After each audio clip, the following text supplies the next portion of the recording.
चलिए आइए मेरे प्यार छात्र, आज का वीडियो खास होने वाले हैं मेरे प्यार छात्र। और आज की इस वीडियो में हम बात करने वाले हैं बायोलॉजी मॉडल सेट 4 का, जो कि कल के वीडियो भी यही था बायोलॉजी मॉडल सेट 3 का। जो भी छात्र बायोलॉजी मॉडल सेट 3 का प्रश्न नहीं देखे थे उसके लिए हम कल वीडियो अपलोडिंग किए थे, तो आप लोग उस वीडियो को जरूर देखिएगा। और आज हम इस वीडियो में बात करने वाले हैं कि बायोलॉजी मॉडल सेट 4 का, जो कि आपके प्रश्न के मुताबिक ये प्रश्न आप सभी बच्चों के लिए खास होने वाले हैं। और इस वीडियो के अंत तक जो भी प्रश्न आप लोग को आने वाले हैं वो प्रश्न आप लोग एग्जाम हॉल में पूछे जाएंगे। तो सभी छात्र से हाथ जोड़ करना निवेदन है कि यह वीडियो जरूर देखें और इस वीडियो को जितना हो सके उतना शेयर जरूर करिएगा। तो मेरे प्यार छात्र, चलिए इस वीडियो को मैं स्टार्ट करते हैं। प्रश्न नंबर 1 में क्या कर रहा है कि इनमें से कौन जनसंख्या नियंत्रण का प्राकृतिक उपाय, कि इनमें से कौन जनसंख्या नियंत्रण का प्राकृतिक उपाय है। आपका आ जाएगा ए एवं बी दोनों की शिकार पर जीवता। क्या होगा? शिकार पर जीवता, ऑप्शन नंबर सी। नेक्स्ट की बात करते हैं, तो नेक्स्ट आपका आता है दूसरा प्रश्न। दूसरा में क्या कहता है कि नामांकित में से कौन जन्मदर नियंत्रण की शैल्य विधि। याद रखें कि नामांकित में से कौन जन्मदर की शैल्य विधि है। इसका आंसर हो जाएगा वैक्सोटोमी ट्यूबेक्टोमी। तो इसका आंसर भी आ जाएगा option number C, vasectomy and tubectomy. चलिए अगला का बात करते हैं, तो अगला आपका आता है 3 नंबर प्रश्न, जो कि बहुत ही ज्यादा महत्वपूर्ण है। क्या कह रहा है कि निम्न में से किसी कॉपर्टी रोकता है। याद रखें कि निम्न में से किसी हम कॉपर्टी को रोकता है, तो वो था अंडोत्सर्ग। क्या होगा? अंडोत्सर्ग। ऑप्शन नंबर बी लगाएंगे मेरे प्यार साथ, क्या होगा? अंडोत्सर्ग। चलिए अगला बात करते हैं, तो अगला आपका आता है 4 नंबर में। 4 नंबर में कह रहा है कि महिलाओं में शल्य क्रिया द्वारा बांधीकरण प्रक्रिया को क्या कहते हैं। क्या कह रहा है कि महिलाओं में शल्य क्रिया द्वारा बांधीकरण प्रक्रिया को क्या कहते हैं। तो याद रखिए सभी मेरे प्यार साथ। और 4 का आपका आंसर क्या आ जाएगा? तो 4 का आंसर हो जाएगा नलिका उच्छेदन। क्या होगा? नलिका उच्छेदन, ऑप्शन नंबर ए।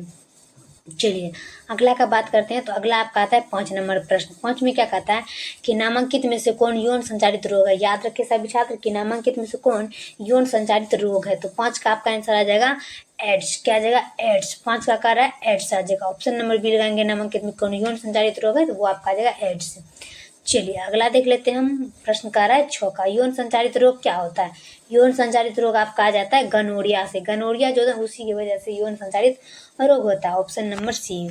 चलिए अगला देख लेते हैं हम 7 का, कि अंतःगर्भ से प्रश्न कहता है कि अंतःगर्भ से तकनीक की औसत सफलता दर क्या है। क्या कर रहा है प्रश्न कि अंतःगर्भ से तकनीक की औसत सफलता की दर क्या है। तो आपका आ जाएगा आंसर 4%। क्या जाएगा? 4%। ऑप्शन नंबर डी लगाएंगे 4 का 4%। चलिए अगला देख लेंगे हम 8 का, कि जनन स्वास्थ्य के लिए क्या सावधानी जरूरत है। याद रखें कि जनन स्वास्थ्य के लिए क्या सावधानी जरूरी है। तो चलिए हम देख लेते हैं कि जनन स्वास्थ्य के लिए सावधानी जरूरी है। तो इनमें से सभी, मतलब गर्भपात, यौन संचारित रोग से बचाव, गर्भवती की समुचित देखभाल। तो इसका मतलब हो जाएगा इसमें से सभी, ऑप्शन नंबर डी। चलिए अगला देख लेंगे हम 9 का, जनसंख्या विस्फोट का परिणाम क्या है। याद रखेंगे कि जनसंख्या विस्फोट का परिणाम क्या है। तो जनसंख्या विस्फोट का परिणाम हो जाएगा इनमें से सभी, आय में ह्रास, भूमि का ह्रास, खनिज का ह्रास। तो इसका आंसर आ जाएगा डायरेक्टली इनमें से सभी। चलिए अगला देख लेंगे हम 10 का, कि जनसंख्या नियंत्रण के लिए हार्मोनल गर्भ निरोधक गोली प्रयुक्त है। याद रखेंगे कि जनसंख्या नियंत्रण के लिए हार्मोनल गर्भ निरोधक गोली प्रयुक्त है। याद रखिए सभी मेरे प्यार छात्र। और 10 का आपका आंसर क्या आ जाएगा? तो 10 का आपका आंसर आ जाएगा इनमें से सभी, यानी कि माला डी, माला एंड सहेली। तो ऑप्शन नंबर डी लगाएंगे, माला डी, माला एंड सहेली। तो चारों होगा, तो इनमें से सभी। चलिए अगला देख लेंगे हम 11 का, निषेचन रोकने के लिए शल्य विधि को क्या कहते हैं। याद रखेंगे कि निषेचन रोकने के लिए शल्य विधि को क्या कहते हैं। इसका आंसर आ जाता है ऑप्शन नंबर डी, सभी, वैक्सोटोमी, ट्यूबियोटोमी, एमटीपी, ऑप्शन नंबर डी। चलिए अगला देख लेंगे हम 12 का, कि निम्नलिखित में कौन यौन संचारित रोग है। याद रखेंगे कि निम्नलिखित में कौन यौन संचारित रोग है। तो इसका आपका आंसर आ जाएगा सिफिलिस। क्या होगा? सिफिलिस। ऑप्शन नंबर डी लगाएंगे कि निम्नलिखित में कौन यौन संचारित रोग है। Syphilis, option number D. चलिए अगला देखेंगे हम 13 का, कि भारत में प्रथम जनगणना कब हुई थी। याद रखेंगे कि भारत में प्रथम जनगणना कब हुई थी, तो 1951 में। क्या होगा? याद रखेंगे कि भारत में प्रथम जनगणना कब हुई थी, 1951 में, ऑप्शन नंबर डी। चलिए अगला देखेंगे हम 14 का, कि जनसंख्या अधिक होने से क्या होता है। जनसंख्या अधिक होने से क्या होता है? जनसंख्या अधिक होने से प्रति व्यक्ति आय की कमी हो जाती है। क्या होती है? प्रति व्यक्ति आय की कमी हो जाएगी। ऑप्शन नंबर ए लगाएंगे। प्रश्न कहता है कि जनसंख्या वृद्धि होने की क्या करे, तो प्रति व्यक्ति आय की कमी हो जाती है, ऑप्शन नंबर ए। चलिए 15 का कि परिवार नियोजन के लिए प्रश्न का था, परिवार नियोजन के लिए शुक्रवाइना को काटकर बांधने की विधि को क्या कहते हैं? कि परिवार नियोजन के लिए शुक्र बांधने की विधि को क्या कहते हैं? 15 का आपका आंसर आ जाएगा ऑप्शन नंबर सी। क्या होगा? वैक्सोटोमी। क्या होगा? वैक्सोटोमी। 15 का ऑप्शन नंबर सी लगाएंगे हम, वैक्सोटोमी। चलिए अगला देख लेंगे हम 16 का। ऑस्ट्रेलियन इंडिजन क्या कर रहा है? ऑस्ट्रेलियन इंडिजन जांच द्वारा किस बीमारी पर पता लगाता है? क्या कर रहा है? ऑस्ट्रेलियन इंडिजन जांच द्वारा किस बीमारी का पता लगाया जाता है? ये होता है हिपेटाइटिस बी। क्या हिपेटाइटिस बी के जो द्वारा है ऑस्ट्रेलियन इंडिजन जांच जो है ना, इसके द्वारा हिपेटाइटिस के द्वारा जांच पता लगाया जाता है। इसका आंसर होगा ऑप्शन नंबर बी। चलिए 17 का। एड्स के लिए सबसे सही ड्रग क्या है? एड्स का जो बीमारी होता है जिसे हम कहते हैं, क्या कह रहा है कि एड्स के लिए सबसे सही ड्रग क्या है? 17 का देखेंगे और 17 का आपका आंसर होगा जीडोव्यूडेन। जीडोव्यूडेन ऑप्शन नंबर सी, जीडोव्यूडेन। चलिए अगला देखेंगे हम 18 का।